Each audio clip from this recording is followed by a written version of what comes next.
दोस्तों, अगर आप लोग कहीं जाते होंगे तो अक्सर देखते होंगे कि सड़क के किनारे बहुत सारे मैरिज हॉल बने होते हैं और उनमें बहुत सारी महंगी महंगी पार्टियां भी होती हैं, शादियां भी होती हैं। तो कभी ना कभी आपका भी मन करता होगा कि यार चलो चल के उसमें खा लेते हैं, अच्छा अच्छा खाना खाने को मिलेगा। और बहुत सारे लोग ऐसे भी होते हैं जो बिना सोचे समझे उस मैरिज हॉल के अंदर चले भी जाते हैं, खाना भी खा लेते हैं और सही सलामत बच के वहां से अपने घर भी चले जाते हैं। दोस्तों, आज की कहानी कुछ ऐसी ही है जो आपके दिल को छू जाएगी। दरअसल एक लड़का जो इंजीनियरिंग की पढ़ाई कर रहा होता है और पार्ट टाइम कुरियर का जॉब भी कर रहा होता है, जब एक दिन काम करके अपने कमरे पर जा रहा होता है तो रोड के किनारे उसको एक बहुत बड़ा हाई फाई मैरिज हॉल दिखाई देता है और उसमें शादी चल रही होती है। तो दोस्तों, लड़का सोचता है कि यार घर जाकर खाना बनाना पड़ेगा और अच्छा खाना खाए हुए बहुत दिन हो गया है। चलो आज इसी मैरिज हॉल में चलते हैं और खाना खाते हैं, वैसे भी मुझे कोई पहचानने वाला थोड़ी है। अब दोस्तों, ये लड़का अपने बाइक में से डिग्गी से पानी का बोतल निकालता है, अपना बाल सही करता है, चेहरा साफ करता है और कपड़ा अच्छा पहना ही हुआ था, अच्छे से रेडी होकर मैरिज हॉल के अंदर चला जाता है। और वहां जाने के बाद खाने पर टूट पड़ता है, भर पेट खाना खाता है, जितना इच्छा करता है उतना खाता है, हर टाइप का खाना खाता है। लेकिन दोस्तों, कहते हैं ना कि जब इंसान की किस्मत खराब होती है तो अगर वो इंसान गलती ना भी करे फिर भी उसके साथ गलत हो जाता है और उसके साथ ऐसा हादसा होता है जिसकी कोई कल्पना भी नहीं कर सकता है। दरअसल दोस्तों, एक प्लेट खाना खाने से इस लड़के का मन नहीं भरता है। खाना खाने के बाद ये लड़का सोचता है कि यार हाई फाई मैरिज हॉल में शादी हो रही है तो हाई फाई घर के लोग यहाँ पर आए होंगे और हाई फाई लड़कियां भी आई होंगी। अगर एक लड़की पड़ जाएगी तो मेरी जिंदगी संवर जाएगी। अब दोस्तों, यही एक गलती इस लड़के के लिए बहुत बड़ी सजा बन जाती है। तो दोस्तों, ये कहानी बहुत ही मजेदार है, दिल को छू लेने वाली है और इस कहानी का जो अंत है वो बहुत ही ज्यादा खूबसूरत है, आपके रोंगटे खड़े कर देंगे। तो दोस्तों, आप लोग इस कहानी को पूरा जरूर सुनिएगा। इस कहानी को सुनने के बाद आपके आंखों से आंसू भी बहने वाले हैं। लेकिन दोस्तों, वीडियो में आगे बढ़ने से पहले आप लोगों से एक छोटा सा रिक्वेस्ट है।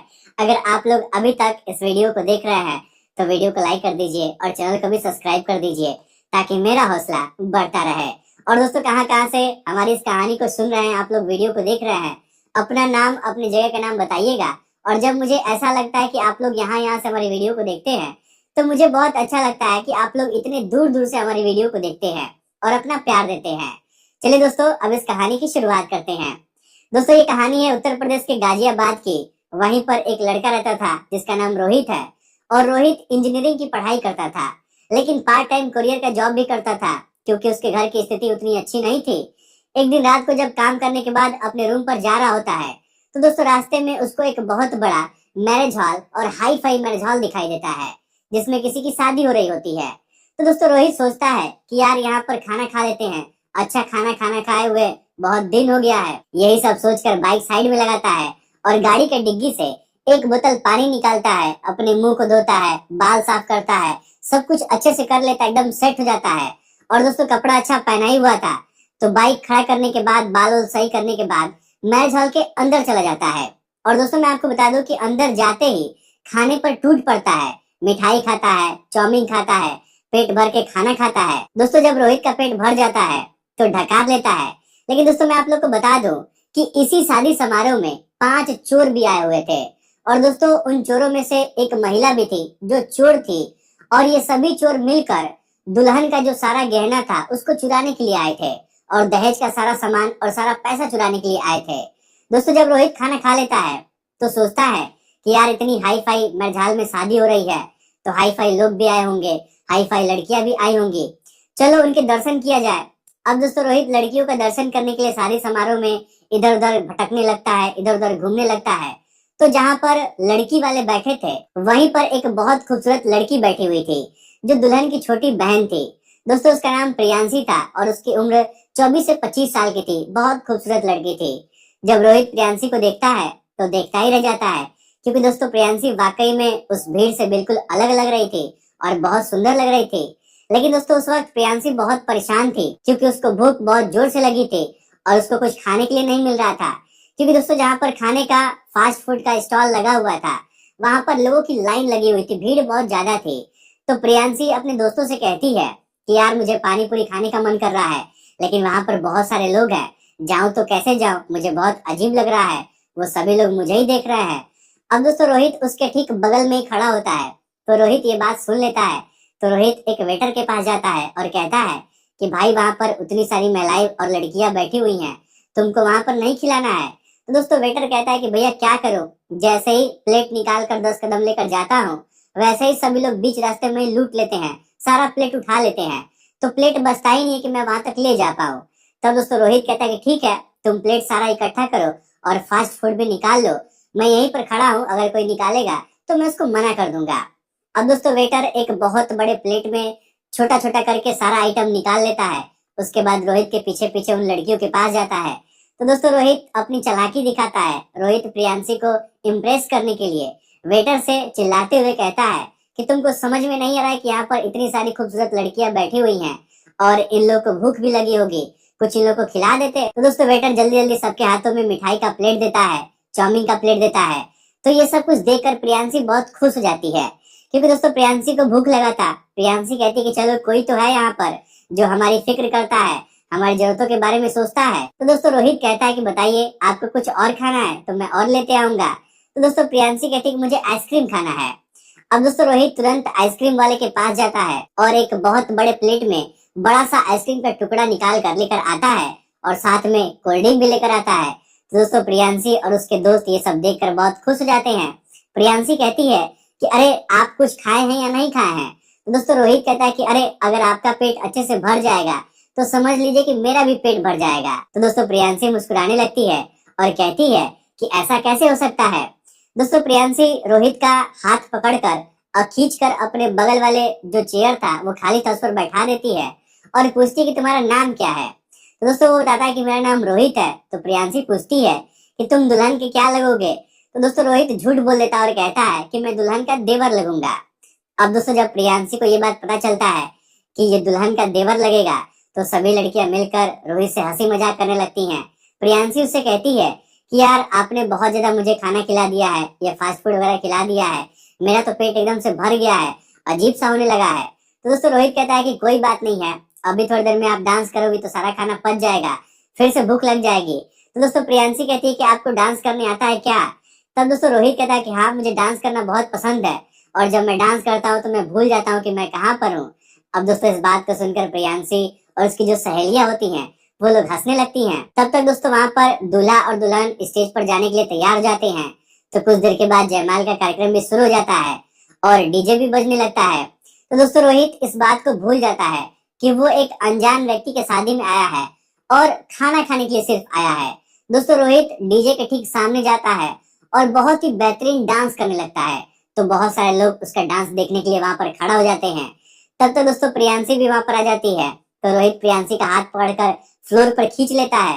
तो प्रियांशी भी उसके साथ डांस करने लगती है। तब तक दोस्तों घर के बहुत सारे लोग वहां पर आ जाते हैं और सभी लोग मिलकर एक एक करके आना शुरू कर देते हैं और सभी लोग डांस करना शुरू कर देते हैं। यानी कि दोस्तों एक तरीके से कहा जाए तो कुछ ही देर में वहां का माहौल एकदम से बदल जाता है। अब दोस्तों जब सभी लोग डांस करने में बिजी हो जाते हैं तो जो चोर चोरी करने के लिए वहां पर आए थे वो लोग चोरी करने का प्लान तो पहले से ही बना चुके थे, बस अब घटना को अंजाम देना था। और दोस्तों मैं आपको बता दूं कि जो दुल्हन थी उसका एक छोटा भाई था जिसकी उम्र लगभग 22 से 23 साल की थी। उसके पास एक लेदर का बड़ा सा बैग था जिसमें 15 से 20 लाख रुपए का गहना रखा हुआ था। उसमें महंगी महंगी घड़ी थी जो 6 से 7 लाख रुपए की थी और डायमंड रिंग था जो कि बहुत महंगा था, कुछ पैसा भी था। यानी कि दोस्तों उस बैग के अंदर दहेज का सारा सामान रखा हुआ था और लगभग 40 से 45 लाख रुपए का सामान था। और दुल्हन का जो छोटा भाई है उस बैग को अपने सीने से लगाकर हमेशा रख रहा था ताकि कोई उसको चुरा ना सके। तो दोस्तों मैं आपको बता दूं ना कि दुल्हन के भाई का नाम अमित होता है। तो उन चोरों में से एक व्यक्ति अमित के पास जाता है और कहता है कि भाई साहब आपकी बहन की शादी है लेकिन आप मुझे खुश नहीं लग रहे हैं। तो अमित कहता है कि अरे नहीं भाई साहब ऐसी कोई बात नहीं है, मैं तो बहुत खुश हूँ, शादी बहुत अच्छे से धूमधाम से हो रही है। तब तक दोस्तों वहां पर उन चोरों के गिरोह में जो महिला थी वो प्रियांशी के भाई के पास आती है और कहती है कि अरे दुल्हन से ज्यादा तो दुल्हन का भाई शर्मा रहा है। तो दोस्तों वो कहती है ना कि आपको मेरे साथ चलकर डांस करना ही पड़ेगा। तो दोस्तों अमित डांस करने से मना कर देता है। तो वो महिला बहुत ज्यादा जिद करने लगती है। अब दोस्तों अमित सोचता है कि उसके पास दहेज का सारा सामान है, उसको किसी पर भरोसा भी नहीं था। फिर अमित सोचता है कि यार ये इतने ज्यादा जिद कर रही है तो चलो थोड़ा सा डांस कर ही लेते हैं, डांस करने में क्या जाता है। तो दोस्तों वहां पर अमित के पापा खड़े होते हैं। यानी कि दुल्हन के पापा खड़े होते हैं, तो अमित अपना बैग अपने पापा को दे देता है और उस महिला के साथ उसका हाथ पकड़ के डीजे फ्लोर पर डांस करने के लिए चला जाता है। अब दोस्तों वो जो बैग था वो उसके हाथों से निकलकर उसके पापा के हाथों में चला जाता है। तो दोस्तों जो चोर थे वो लोग अब उनके ऊपर नजर गड़ा देते हैं। तब तो दोस्तों एक व्यक्ति उनके भी पास जाता है और कहता है कि सर आप डांस नहीं कर रहे हैं, आपकी बेटी की शादी है, अगर 2 ठुमका लगा देंगे तो इस शादी में रौनक बढ़ जाएगी। तो दोस्तों दुल्हन के पापा कहते हैं कि नहीं, रहने दीजिए, अभी मेरा मन नहीं है। वो संकोच करते हैं क्योंकि दोस्तों उनके हाथों में वो बैग होता है। लेकिन दोस्तों तभी वो महिला आती है जो चोरों के गिरोह में शामिल थी। वो आती है और कहती है कि सर चलिए ना, आप मेरे साथ चलिए, आप मेरे साथ डांस करिए। उनका हाथ पकड़कर जबरदस्ती खींचने लगती है। तो दोस्तों उनके बगल में प्रियांशी खड़ी होती है। तो उसके पापा उसके हाथों में बैग देते हैं और उससे कहते हैं कि बेटा इसको संभाल कर रखना, बहुत जरूरी सामान है। और 2 मिनट के लिए डांस करने के लिए डीजे के पास चले जाते हैं। दोस्तों प्रियांशी बैग लेकर वहीं पर खड़ी रहती है। तभी दोस्तों वो महिला प्रियांशी के पास आती है और कहती है कि अरे तुम तो बहुत अच्छा डांस कर रही थी, तुम यहाँ पर आकर खड़ी क्यों हो, तुम कहीं डांस सीखती हो क्या? तो प्रियांशी इस बात को सुनकर बहुत खुश हो जाती है और कहती है कि हाँ, मैं पहले डांस क्लास करती थी लेकिन अब नहीं करती हूँ।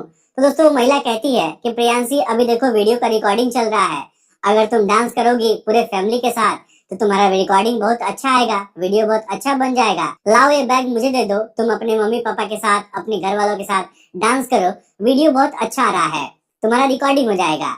अब दोस्तों प्रियांशी बहुत खुश हो जाती है और वो बैग उस महिला के हाथों में दे देती है और डांस करने के लिए डीजे के फ्लोर पर अपने फैमिली के पास चली जाती है। अब दोस्तों ये महिला जैसा सोची थी ठीक वैसा ही होता है। ये महिला उस बैग को उन चोरों को दे देती है और वो लोग तुरंत वहां से लेकर मैरिज हॉल से बाहर निकल जाते हैं। लेकिन दोस्तों प्रियांशी के पापा प्रियांशी को वहां पर डांस करता हुआ देखते हैं तो उससे पूछते हैं कि बेटा बैग कहाँ पर है, तुम बैग किसको दी हो? तो प्रियांशी हाथों से ऐसे इशारा करती है कि बैग मैं उन्हीं आंटी को दी थी। दोस्तों जब प्रियांशी हाथों से इशारा करती है तो वो महिला वहां से गायब हो चुकी थी। प्रियांशी इधर उधर भटकने लगती है, अपने पापा से कहती है कि पापा अभी तो वो औरत यहीं पर खड़ी थी जिसको मैं बैग दी हूँ।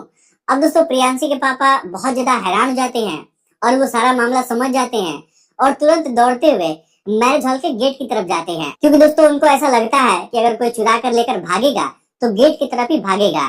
तभी दोस्तों पीछे से रोहित भी गेट की तरफ जाता है। तो दोस्तों जो चोर थे वो बाइक से आए हुए थे और बाइक पर बैठ भी गए थे, बाइक स्टार्ट भी कर दिए थे, बस वहां से निकलने ही वाले थे।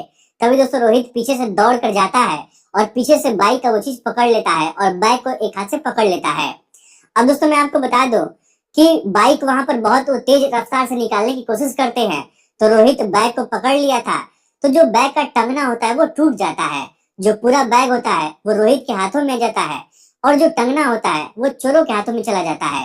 तो दोस्तों वो चोर वहां से भाग जाते हैं। लेकिन दोस्तों उस शादी समारोह में वहां पास के पुलिस वाले भी आए हुए थे, उनको भी इनवाइट किया गया था। तब तक दोस्तों पुलिस वालों को भी ये बात पता चल जाती है। अब जो चोर थे वहां से भाग जाते हैं। जो रोहित होता है वो बैग लेकर प्रियांशी के पापा के पास आता है। तो दोस्तों पुलिस वाले रोहित को पकड़ लेते हैं और रोहित से पूछते हैं कि हाँ भाई तुम कौन हो? तो रोहित कुछ जवाब नहीं दे पाता है। रोहित कहता है कि सर मैं एक स्टूडेंट हूँ और कोरियर कंपनी में काम करता हूँ, लेकिन ऐसे ही मैं यहाँ पर खाना खाने के लिए चला आया था। तो दोस्तों पुलिस वालों को रोहित के बातों पर भरोसा नहीं होता है। पुलिस वालों को लगता है कि कहीं ये भी उन्हीं लोगों के साथ शामिल होगा, तो पुलिस वाले उसको गिरफ्तार कर लेते हैं। लेकिन प्रियांशी वहां पर आ जाती है और कहती है कि अरे उनकी कोई गलती नहीं है, ये तो हमारा बैग उन चोरों से बचा कर लाए हैं। लेकिन दोस्तों पुलिस वाले किसी की बात नहीं सुनते हैं और रोहित को गिरफ्तार करते हैं, थाने पर लेकर जाते हैं। इधर दोस्तों जो दूल्हा दुल्हन होते हैं इनकी शादी हो जाती है, सुबह में विदाई भी हो जाता है और दोस्तों सुबह होते होते सभी लोग भूल जाते हैं कि शादी में क्या हुआ था क्या नहीं हुआ था। सभी लोग अपने अपने घर चले जाते हैं। लेकिन दोस्तों जो प्रियांशी थी उसके मन में रोहित बैठ गया था और उसके मन में ऐसा चल रहा था कि रोहित गलत नहीं है, लेकिन फिर भी पुलिस वाले उसको गिरफ्तार कर लिए हैं। पता नहीं उसके साथ क्या हो रहा होगा। तो दोस्तों प्रियांशी की एक दोस्त होती है जिसके पापा एक बहुत बड़े वकील होते हैं। प्रियांशी उनसे बात करती है और पूरी घटना के बारे में बताती है। तो दोस्तों उसके दोस्त के जो पापा होते हैं वो पुलिस वालों से बातचीत करते हैं, तो पुलिस वाले उनकी बात को सुनते हैं, समझते हैं और जो रोहित होता है उसको क्लीन चिट दे देते हैं, उसको जेल से बाहर निकाल दिया जाता है। दोस्तों जब रोहित प्रियांशी से मिलता है तो कहता है कि यार तुम्हारी वजह से मैं उस दिन फंस गया था, नहीं तो मैं बस खाना खाने आया था और खाना खाकर वहां से जाने ही वाला था, लेकिन मेरी नजर तुम्हारे ऊपर टिक गई थी, तुम उस दिन बहुत खूबसूरत लग रही थी। अब दोस्तों इस बात को सुनकर प्रियांशी मुस्कुराने लगती है और कहीं ना कहीं उस दिन दोनों के मन में एक दूसरे के लिए प्यार जग जाता है। और ये दोनों एक दूसरे से प्यार करने भी लगते हैं। फिर दोस्तों उसी दिन दोनों अपना अपना मोबाइल नंबर एक्सचेंज करते हैं। दोनों फोन पर लंबी लंबी बातें करने लगते हैं। समय गुजरने लगता है। तभी दोस्तों कुछ समय के बाद प्रियांशी के घर वालों को इन दोनों के बारे में, इन दोनों के रिश्ता के बारे में पता चल जाता है। तो प्रियांशी के घर वाले रोहित से शादी करने से साफ साफ मना कर देते हैं, क्योंकि दोस्तों अमीरी और गरीबी की बात आ जाती है। रोहित बहुत ज्यादा गरीब था, वो अमीर नहीं था और अभी पढ़ाई कर रहा था, नौकरी भी नहीं कर रहा था। तो दोस्तों प्रियांशी के घर वाले शादी करने से साफ साफ मना कर देते हैं, लेकिन इसके बाद भी प्रियांशी फोन से बातचीत करती रहती है, मिलती जुलती रहती है। और करीब 3 साल के बाद जब रोहित इंजीनियरिंग की पढ़ाई पूरी कर लेता है, तो दोस्तों एक प्राइवेट कंपनी में उसकी जॉब लग जाती है और 60,000 महीने का कमाने लगता है। तब जाकर कहीं प्रियांशी के घर वाले इस बारे में सोचते हैं और दोस्तों बहुत ज्यादा रिक्वेस्ट करने के बाद प्रियांशी के घर वाले रोहित से शादी करने के लिए तैयार हो जाते हैं। तो दोस्तों अभी फिलहाल में 22 फरवरी 2026 के आसपास रोहित और प्रियांशी की शादी होती है और ये शादी उसी मैरिज हॉल में होती है जिस मैरिज हॉल में इन दोनों की मुलाकात हुई थी। और ये शादी बड़े धूमधाम से होती है। दोस्तों मैं आपको बता दूं कि आज भी प्रियांशी रोहित के साथ बहुत खुश है। दोनों अपना जीवन बहुत ही बेहतरीन तरीके से व्यतीत कर रहे हैं। तो दोस्तों ये थी आज की कहानी। ये कहानी आपको कैसी लगी हमें कमेंट बॉक्स में जरूर बताइएगा। अगर ये कहानी आपको पसंद आई तो वीडियो को लाइक, चैनल सब्सक्राइब जरूर करिएगा। और आप लोग कहाँ कहाँ से हमारी इस वीडियो को देख रहे थे, अपना नाम, अपनी जगह का नाम बताइएगा। और जब मैं पढ़ता हूँ कि आप लोग यहाँ से कहानी देख रहे थे, सुन रहे थे, तो मुझे बहुत अच्छा लगता है।